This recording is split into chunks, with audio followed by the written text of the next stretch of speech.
Kemi Badanoch's interview with CNN's Fareed Zakaria, where she stated that she cannot pass her right of Nigerian citizenship to her children because she is a woman, has been met with a flurry of reactions and debunked as a fallacy.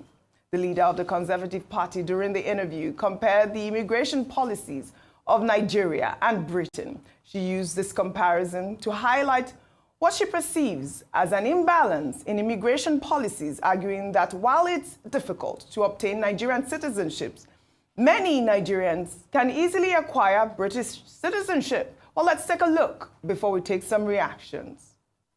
Many people who come to our country, to the UK, who do things that would not be acceptable in their countries. It's virtually impossible, for example, to get Nigerian citizenship. I had that citizenship by virtue of my parents. I can't give it to my children because I'm a woman. Yet loads of Nigerians come to the UK, stay for a relatively brief period of time, acquire British citizenship. We need to stop being naive, and that's why under my leadership we now have policies to make it a lot harder to just get British citizenship. It's been too easy. It's basically a conveyor belt. We want people who have who want to come to our country to be net contributors, not people who will immigrate and then need welfare, need social housing. That's not right because they haven't paid into the system. Wow. Well, Kemi's claim has been countered by provisions of the Nigerian Constitution. Well, according to Section 25(1)(c) of the 1999 Constitution, a person born outside Nigeria is a citizen of Nigeria if either their parent is a Nigerian citizen, regardless of gender. Well, let me take a comment from the former Controller General of Nigeria, Mohammed Babandede, who wrote, "As a former Controller General of the Nigerian Immigration Service, who oversees citizenship matters, Section 25 of the Nigerian Constitution allows persons whose parents or grandparents, both male and female, become citizens by birth." He got a lot of comments and commendations for that tweet. People were very thankful to him for putting out that tweet. Let me take another one from R.W. Moye. Well, actually, I wanted to take the other one from, I believe it's the activist, Dr. Shola Moshogbamimu, who wrote, "Kemi Badanoch owes Nigeria an apology for this brazen lie. What an embarrassment of a political prostitute she is, a parent who shamelessly weaponizes her kids for political gain is a disgrace. Keep Nigeria out of your mouth, Kemi Badanoch." And she posted a video. Let's take a look. Hey, Kemi, Shuri Ekpe, is your head correct? Are you okay? Kemi Badanoch just lied on CNN to a global audience. She's a shameless political prostitute who doesn't hesitate to weaponize her children for political gain. Fun fact, both Kemi and I are in our 40s, both born in London, both have British-Nigerian dual citizenship, and just like her, I got my Nigerian citizenship from my parents, and we both have 3 kids, and that is where the similarity does. My kids have Nigerian citizenship, and my sex and gender had jack all to do with it because that's not how it works. So the only reason Kemi's kids don't have Nigerian citizenship is because she doesn't want them to be Nigerian citizens. It's not like Nigeria doesn't have enough issues of its own, so why embellish it with falsehoods, with lies about misogynist birthright citizenship bull? I mean, kidding, jati don't so don't do anyway, Kemi. Can you see you're not okay? Oh, we're okay at all. Kemi is such an olodo. She didn't bother to do her research before going to embarrass herself on a global platform like CNN because her intention was to embarrass Nigeria, but it's backfired again. Certainly backfired again.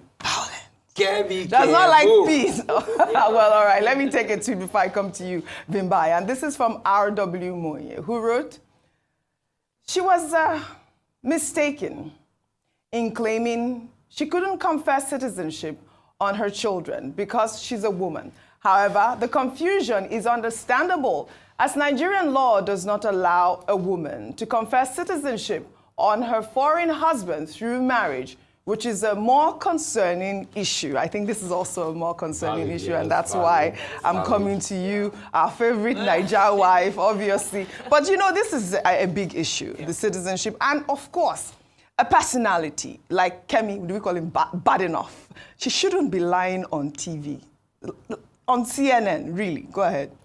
Yeah, I mean, gosh, there's so many things there. First of all, I don't know how I became the resident expert on Nigerian immigration. But Because obviously you because are I've been through the process. And you're going through that I'm process, just and it would be nice to cracking it educate as a joke. No, Yes. I'm cracking it as a joke. Yeah. But so, you know, I love philosophy. And Yes. when I look at Kemi Badanoch, I always think about Frantz Fanon.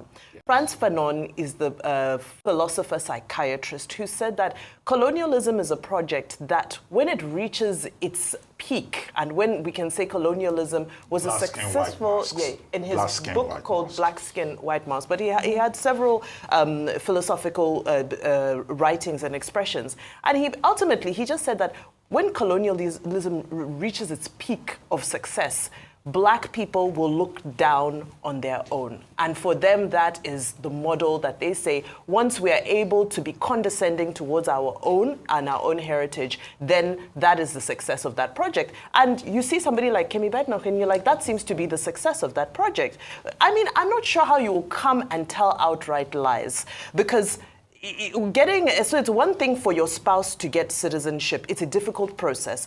And for men, it's impossible for now. But for your children to get Nigerian citizenship is one of the easiest things on earth. In fact, it's too easy. Because once you go to your local government and say, this is your child, it's that easy. It's actually that straightforward. I'm oversimplifying it. Yes. But it's unfortunate that she feels that she needs to denigrate her country in order to get herself all the time. ahead. That's all she does. It's not necessary. She needs to give us more to offer. Kemi Badanoch is lying. Yes. Because within the purview of Section 25 sub 1C of the 1999 Constitution, our children are automatically Nigerian citizens. That's it. If either of your parents is a Nigerian, you are a Nigerian. Whether you were born in the Antarctic or you were born in Australia or anywhere. So our children are automatically Nigerian citizens. The only reason they can no longer be Nigerian citizens in a country that recognizes dual citizenship is if they renounce Nigerian citizenship when they attain the age of maturity. The decision is theirs. So that's why Mrs. Shogba Mimu was saying, look, she's the one who does not want her children to be Nigerians. She talked about being a woman. Now, Section 42 of the same 1999 Constitution says that nobody can be discriminated against on the grounds of gender or circumstances of birth or religion or belief. In other words, it will amount to an anti-constitutional move to discriminate against our children on the basis of the fact that she is a woman. This is it. This is not to say, however, that there are no problems with Chapter 3 of the 1999 Constitution. For example, a foreigner married to a Nigerian man can become a citizen by registration. But a foreigner who is male, married to a Nigerian woman, cannot automatically get citizenship of Nigeria. Right. It will take a long process. It can take up to 20 years. All right. It will have to apply to become. Those are the details. Those are the details, really. Kemi Badanoch. Please leave. Yes, that is it. Just leave Nigeria's name out of your mouth. That really is what a lot of Nigerians are asking at this point.